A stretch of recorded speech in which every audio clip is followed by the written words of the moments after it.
Hello दोस्तों, पूरे world के अंदर इंडिया का तीसरा नंबर आता है एटीएम मार्केट के अंदर based on number of installed ATMs. मतलब जितने भी एटीएम इंस्टॉल किए हुए हैं उनके संख्या के अंदर तीसरे नंबर पर आता है ये वर्ल्ड के अंदर।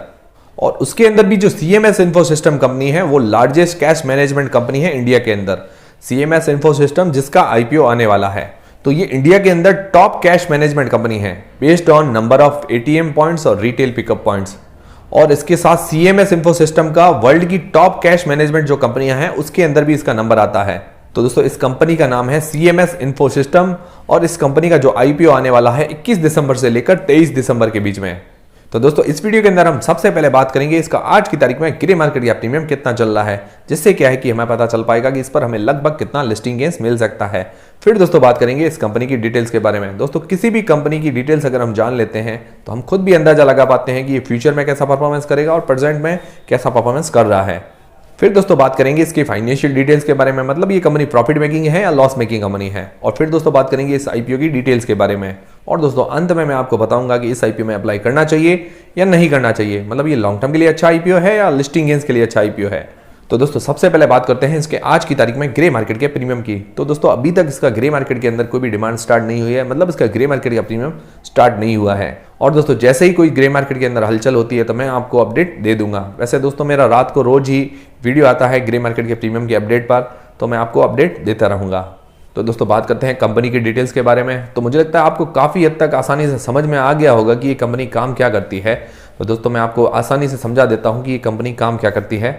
तो दोस्तों इसका जो मेन काम है एटीएम में कैश इंस्टॉल करना, उसके अलावा कैश पिकअप करना। दोस्तों आपने सीएमएस इन्फो सिस्टम की काफ़ी वैन्स देखी होगी, इस तरह की वैन्स देखी होगी जो एटीएम में कैश इंस्टॉल करती है, उसके अलावा कैश वगैरह पिकअप करती है। तो मतलब ये कैश मैनेजमेंट कंपनी है। मुझे लगता है इसमें ज़्यादा एक्सप्लेनेशन की जरूरत नहीं है, आपको समझ में आ गया होगा कि कंपनी काम क्या करती है। मतलब एटीएम में कैश इंस्टॉल करना, उसके अलावा पिकअप करना, तो कैश मैनेजमेंट का जो काम है ये पूरा कंपनी करती है। इस तरह की वैन्स आपने देखी होगी आपकी सिटी के अंदर, आपके गाँव के अंदर। तो ये कैश मैनेजमेंट सर्विस के अलावा करती है मैनेज सर्विस, जिसके अंदर banking automation, product sales, common control system and software solution ये प्रोवाइड करवाती है। और इसके अलावा फाइनेंशियल कार्ड्स वगैरह इश्यू करती है बैंक्स के लिए। तो दोस्तों इसका मेन जो काम है कैश मैनेजमेंट करना, उसके अलावा ये काफ़ी सारी सर्विसेज भी प्रोवाइड करवा देती है, मतलब software related, control system related, तो ये सारी सर्विस ये प्रोवाइड करवाती है। तो दोस्तों मुझे लगता है इस कंपनी के बारे में आपको आसानी से समझ में आ गया होगा कि कंपनी काम क्या करती है। तो दोस्तों अगर आपको समझ में आया कि ये कंपनी काम क्या करती है तो वीडियो को लाइक जरूर करें। और दोस्तों 31 दिसंबर 2021 की रिपोर्ट के अनुसार अभी तक इसके पास 3965 वैन्स है, मतलब कैश वैन जो होती है। हाल ही के टाइम में इसके पास 3965 है। और दोस्तों इसकी 238 ब्रांच और ऑफिस है पूरे इंडिया के अंदर। तो दोस्तों ये तो बात हुई इस कंपनी के बारे में। अब दोस्तों बात करते हैं इस कंपनी के फाइनेंशियल डिटेल्स के बारे में, मतलब ये कंपनी प्रॉफिट मेकिंग है या लॉस मेकिंग कंपनी है। तो दोस्तों 2019 से लेकर 2021 तक बात करें तो इसके जो एसेट्स हैं वो लगातार बढ़ रहे हैं। उसके बाद बात करें इसके रेवेन्यू की, तो उसका जो रेवेन्यू है वो स्टेबल है, ज़्यादा ग्रोथ नहीं दिख रही रेवेन्यू के अंदर, पर इसके रेवेन्यू जो है लगातार स्टेबल है। बात करें प्रॉफिट आफ्टर टैक्स की, मतलब टैक्स वगैरह काटने के बाद जो इसका प्रॉफिट बचता है, तो 2019 के अंदर इसका जो नेट प्रॉफिट है 96.1 करोड़ रुपए, जो 2020 के अंदर बढ़कर हो गया 134.7 करोड़ रुपए, जो 2021 के अंदर बढ़कर हो गया 168.5 करोड़ रुपए। दोस्तों इसके प्रॉफिट के अंदर लगातार ग्रोथ देखने को मिल रही है। इसके रेवेन्यू तो स्टेबल है पर इसके प्रॉफिट के अंदर लगातार ग्रोथ देखने को मिल रही है, जो कि कंपनी के लिए बहुत ही पॉजिटिव बात है। और मुझे लगता है कि आने वाले टाइम में इसके रेवेन्यू के अंदर में हमें ग्रोथ देखने को मिल सकती है। और दोस्तों अगस्त 2021 तक, मतलब 5 महीनों के इसके टोटल प्रॉफिट की बात करें तो 84.4 करोड़ रुपए तक का प्रॉफिट 5 महीनों के अंदर जनरेट कर लिया है। और दोस्तों अगर इस तरह का परफॉर्मेंस करती रही तो मुझे लगता है FY22 मतलब फाइनेंशियल ईयर 2022 तक ये अपने जो प्रॉफिट है लगभग 170 करोड़ रुपए के आसपास का जनरेट कर सकती है। तो दोस्तों कंपनी के फाइनेंशियल देखें तो काफी स्ट्रांग नजर आ रहे हैं। इसके रेवेन्यू स्टेबल है, इसका प्रॉफिट जो है लगातार बढ़ रहा है, प्रॉफिट के अंदर काफी ग्रोथ है, इसके एसेट्स भी बढ़ रहे हैं, जो कि कंपनी के लिए बहुत ही पॉजिटिव बात है। फिर दोस्तों बात करते हैं इस आईपीओ की डिटेल्स के बारे में। तो दोस्तों ये आईपीओ ओपन होगा 21 दिसंबर को, इसकी क्लोजिंग डेट है 23 दिसंबर को। और दोस्तों इसके प्राइस बैंड की बात करें तो इसका जो प्राइस बैंड रखा गया है 205 रुपए से लेकर 216 रुपए के बीच में, बहुत ही अट्रैक्टिव प्राइस बैंड रखा गया है। मुझे ये कंपनी बहुत ही अट्रैक्टिव नजर आ रही है प्राइस बैंड के हिसाब से अगर देखें तो। और दोस्तों इसका जो लॉट साइज रखा गया है 69 शेयर का, मतलब एक लॉट के अंदर मिनिमम 69 शेयर होंगे। और मिनिमम एक लॉट के अंदर में 14,904 रुपए इन्वेस्ट करने पड़ेंगे और मैक्सिमम 2 लाख के अंदर में हम 13 लॉट अप्लाई कर सकते हैं। और दोस्तों इस आईपीओ की जो लिस्टिंग है BSE और NSE दोनों पर होगी। और दोस्तों इस आईपीओ का जो इश्यू साइज रखा गया है 1100 करोड़ रुपए का।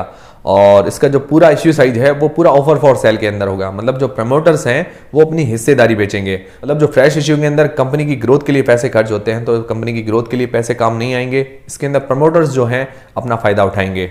वैसे प्रमोटर्स की हिस्सेदारी पहले 100% की है, उसके बाद रह जाएगी 65.59% की। और हो सकता है कंपनी को अपने खुद पे पैसे खर्च करने की ज़्यादा जरूरत नहीं लग रही होगी। इसके कारण क्या है कि वो अपनी हिस्सेदारी बेचकर कुछ थोड़ा प्रॉफिट कमाना चाहती है। बाकी दोस्तों कंपनी में कोई दिक्कत नहीं है, इसके फाइनेंशियल मजबूत है और प्राइस बैंड वगैरह सब अट्रैक्टिव है, एकदम सेफ कंपनी नजर आ रही है। इसके कारण इसका जो रिटेल पोर्शन रखा गया है 35% का, मतलब 35% का इसका रिटेल पोर्शन है। और दोस्तों इसका जो अलॉटमेंट स्टेटस हम लिंक्डइन टाइम की वेबसाइट पर सर्च कर सकते हैं। और फिर दोस्तों बात आती है इस आईपीओ में अप्लाई करना चाहिए या नहीं करना चाहिए। अगर अप्लाई करें तो लॉन्ग टर्म के हिसाब से करें या लिस्टिंग गेन्स के हिसाब से करें। तो दोस्तों सबसे पहले बात करते हैं लॉन्ग टर्म के हिसाब से ये कंपनी कैसी नजर आ रही है। तो दोस्तों इसका बिजनेस देखें तो काफी अच्छा चल रहा है और आज की तारीख में भी डिमांडिंग है और फ्यूचर में भी ये डिमांड में रहने वाला है। और हमेशा ही इसकी जरूरत पड़ती है। कैश मैनेजमेंट कंपनियां जो होती हैं उनकी जरूरत हमेशा ही पड़ने वाली है।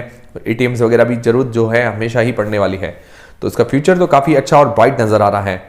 फिर दोस्तों फाइनेंशियली देखें तो फाइनेंशियली ये कंपनी काफी मजबूत है। इसके प्रॉफिट के अंदर भी ग्रोथ है, इसके जो रेवेन्यू है वो भी स्टेबल है। तो फाइनेंशियली काफी मजबूत कंपनी है। और बाकी दोस्तों जो ये आईपीओ लाई है इन्वेस्टर फ्रेंडली आईपीओ है।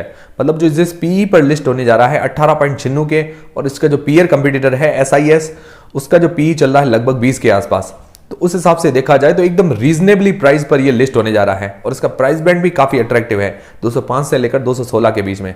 तो ये इन्वेस्टर फ्रेंडली आईपीओ है और हमें एक अच्छी वैल्यूएशंस पर बहुत बढ़िया शेयर मिल रहा है। और दोस्तों ये कंपनी पिछले 2-3 सालों से डिविडेंड भी देती है, जो कि इन्वेस्टर्स के लिए काफी अच्छी बात है। तो दोस्तों मुझे लगता है लॉन्ग टर्म में इस कंपनी के साथ आप जा सकते हैं। बहुत ही बढ़िया कंपनी है, बहुत ही बेस्ट कंपनी है और एक सही दाम पर हमें बढ़िया शेयर मिल रहा है। और दोस्तों इसका जो सेक्टर का पी लगभग 60 के आसपास चल रहा है। तो उस हिसाब से देखा जाए तो 18.96 के पी पर ये लिस्ट होने जा रही है। तो अभी जो सेक्टर के हिसाब से ये अभी हमें सस्ते वैल्यूएशंस पर मिल रहा है। तो दोस्तों इसके सारे फैक्टर्स कंपेयर करें तो लॉन्ग टर्म के हिसाब से ये काफी बढ़िया शेयर नजर आ रहा है। और दोस्तों अगर आप रिस्क फ्री होकर इन्वेस्ट करना चाहते हैं तो मुझे लगता है आप सब्सक्रिप्शन के आंकड़े देखिए, ग्रे मार्केट के प्रीमियम के आंकड़े देखिए, उसके बाद आप अप्लाई करिए। मतलब तीसरे दिन आप अप्लाई करिए। इससे क्या है कि आप रिस्क फ्री होकर आप अप्लाई कर सकते हैं। और आप दोस्तों बात करते हैं लिस्टिंग गेन्स के हिसाब से ये शेयर कैसा नजर आ रहा है। तो दोस्तों लिस्टिंग गेन्स के हिसाब से देखें तो इसकी ग्रे मार्केट के अंदर डिमांड वगैरह स्टार्ट नहीं हुई है, मतलब इसकी जीएमपी वगैरह स्टार्ट नहीं हुई है। पर दोस्तों मुझे उम्मीद है कि 30 से 40% तक का ग्रे मार्केट का प्रीमियम इसका रहना चाहिए और हमें लगभग 30 से 40% तक का लिस्टिंग गेन्स देखने को मिल सकता है। और बाकी दोस्तों इसकी जीएमपी स्टार्ट होगी, उसके बाद हमें एग्जैक्ट पता चलेगा कि इस पर हमें लगभग कितना लिस्टिंग गेन्स मिलने वाला है। और दोस्तों आप रिस्क फ्री होकर अगर इन्वेस्ट करना चाहते हैं तो मुझे लगता है आप तीसरे दिन अप्लाई कीजिए, सब्सक्रिप्शन और ग्रे मार्केट के प्रीमियम के आंकड़े देखकर उसके बाद अप्लाई कीजिए। उसका अपडेट मैं आपको दे दूंगा। और बाकी दोस्तों आप कोई भी डिसीजन लें तो आप अपने फाइनेंशियल एडवाइजर से सलाह लेकर लें और उसके अलावा अपनी रिस्क पर लें। इससे क्या है कि आपका रिस्क काफ़ी कम हो जाएगा। तो दोस्तों मुझे लगता है कि ये वीडियो देखने के बाद आपका कन्फ्यूजन काफ़ी हद तक क्लियर हो गया होगा और आपको समझ में आ गया होगा कि कंपनी काम क्या करती है, लॉन्ग टर्म के हिसाब से कैसी हो सकती है। तो दोस्तों ये वीडियो देखने के बाद क्या आप इस आईपीओ में अप्लाई करेंगे या नहीं करेंगे, और अगर करेंगे तो लॉन्ग टर्म के हिसाब से करेंगे या लिस्टिंग गेन्स के हिसाब से, मुझे कमेंट करके ज़रूर बताएं। और दोस्तों हमारा जानकारी, हमारा वीडियो अगर आपको पसंद आया है तो वीडियो को लाइक ज़रूर करें और दोस्तों चैनल को सब्सक्राइब कर लें। ऐसे और भी जानकारी रिलेटेड वीडियोज़ हमारे चैनल पर आपको मिलते रहेंगे। मिलते हैं दोस्तों नेक्स्ट वीडियोज़ के अंदर।